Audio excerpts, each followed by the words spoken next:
What's going on, everybody? I'm Dominic from the Duncy's Dungeon, and I wanted to show you one of the tools that I use to train, to gauge where I'm at in pool, and to, when I ever do practice, which is rare, this is the go-to training drill that I use. And it's just basically the 9-ball ghost with a point system. And for me, I like to play in a lot of action, a lot of high stakes pressure situations, and practicing never gives me that, right? And it's not supposed to, but for me, to duplicate that setting to where my arm can get heavy and I start second guessing, shots, because, people can play 900 Fargo in practice sessions. This is what I do to really put the heat back on me. And what it is I'm just trying to beat my high score, right? So I'm a 595 Fargo. I play okay. I still suck compared to most, but for me, this is what does it for me. Though every ball's a point, the 9 balls 2 points. So if you make 2 on the break and then four balls, that's 6 points, and you miss the 7th, you only get 6 points. If you run the whole rack and then make the 9 ball, that's 10 points. So I play 15 racks and I try to beat 100. That's my landmark. If I beat 100, I know I'm playing well. My high system or my record is 110. It's really hard because when you start getting close to your record, you start really second guessing yourself.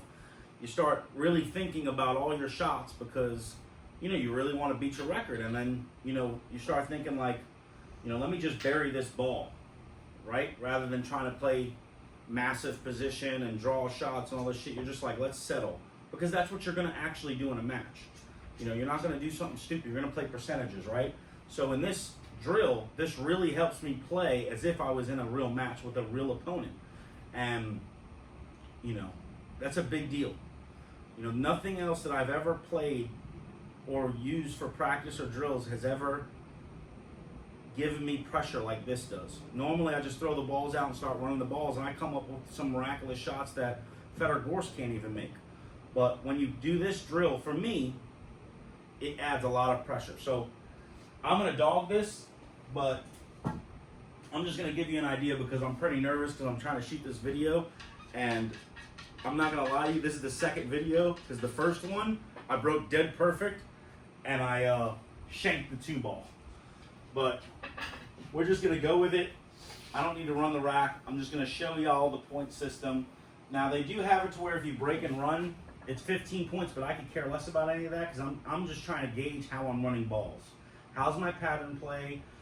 How am I striking the ball? Am I getting through the ball? Am I following through? Am I striking the cue ball where I want to strike the cue ball? I'm not really worried about trying to put these packages together because that's not realistic in a match for me at my speed, right? If you're 650 and above, great. You should be trying to figure out how to break and run as many 9-ball as you can. Or if you're 700 plus, you should be doing this 10-ball. But every level of pool, it really works at. You can change it to 6-ball if you're a weaker player or something like that. All of this, there's so many different ways that you can incorporate this into your game to where you can create a high score and try to beat that.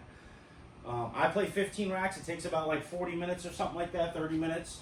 But, I play with a magic rack. That's how I get my high score. I can't come close to 100 playing wood rack, but 9-ball magic rack, here we go. I'm going to show you how it works.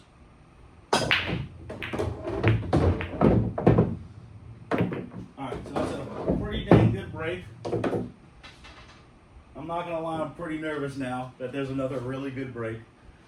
I'm scared. But that's why I like this drill. It really puts the pressure on you to really think about your layouts. So for me, I really need to be on this side of the 3-ball no matter what, so I can come down for the 5, because I don't want to swing the rock through this gap, because I'll hit the 5 if I have to go 2 rails. But I'm going to try to draw the cue ball back to where I can play top or top inside, or draw to where I can come out pretty flat on this 4 ball. I don't want to be on the rail because I want to be able to draw it out and play for the 5. So I got to figure out my line. So these are all the things that I think about when I'm playing this drill, to where normally if I'm just practicing, I'm just yanking this cue ball back without a purpose, right? I'm playing pool with a purpose right now. My purpose is to get out and to actually try to actually do well with this scoring system. So let's see how this goes.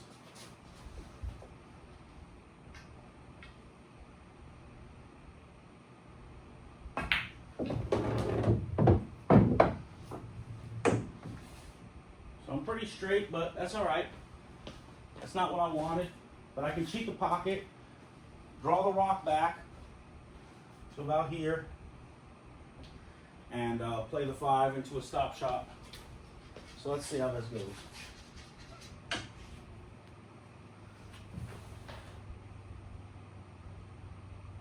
I pretty dogged that one. I poked that ball.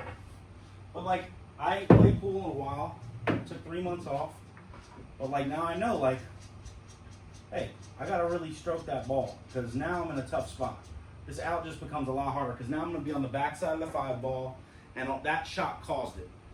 That 3 ball, I just dogged that 3 ball to run this out, make it so much easier.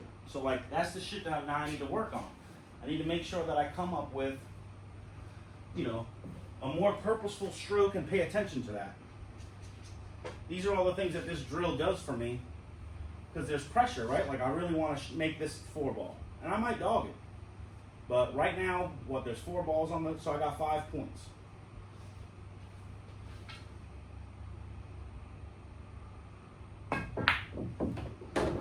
All right, I hit that really good.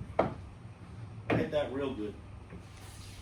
So now I could stop the ball and play it short. Let's see how this goes.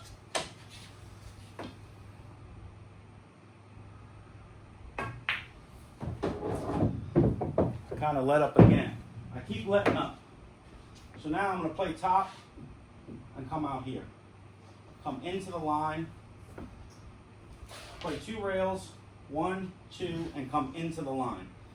Sometimes I'll draw this ball and float to over here, but for me, I just know that I'd rather come into the line than across the line because that's the right shot. But sometimes I play the wrong shot in pool. But I guess, you know, it just depends on what you're comfortable with. I know for me, going into the shot is always going to be the right positional play. Now, whether I play it right is a whole other story.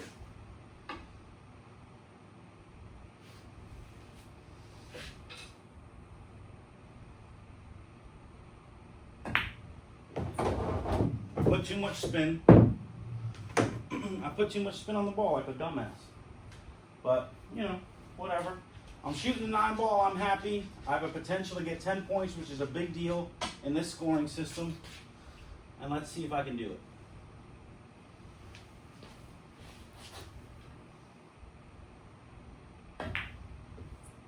All right. So I got 10 points there. So can't get any better than that. If that's the first rack that I'm playing, I'm happy with that. I made a few errors with the draw shot on the 3-ball, and I let up on the stroke again on the 5-ball. So that tells me every time I'm using draw, I need to follow through, right? Because I'm poking the ball and I'm scared, right? I'm just playing scared. And, you know, that's a big deal. That's really good feedback. I had pressure. I felt pressure for the camera. I felt pressure to get 10 points. This drill really helps me get better at, you know, finding out where I'm hitting the ball, how I'm hitting the ball, and what I'm going to do when the pressure's on. It's easy for me to just throw out balls and just whack them and play these great shots. But there's no purpose to this. Like, this is no purpose practicing. With shit like this, I do this with, like, when I'm just trying to warm my arm up or something. But, like, it's easy for us to just smack the ball and have no purpose and then get dead perfect and think we're playing good. But that's not how it works. Like, there needs to be heat. And this drill gives me heat. So, hopefully, this works for you. And we'll go from there. So, anyway, hope all this works for you. Keep track. Let me know what your high score is.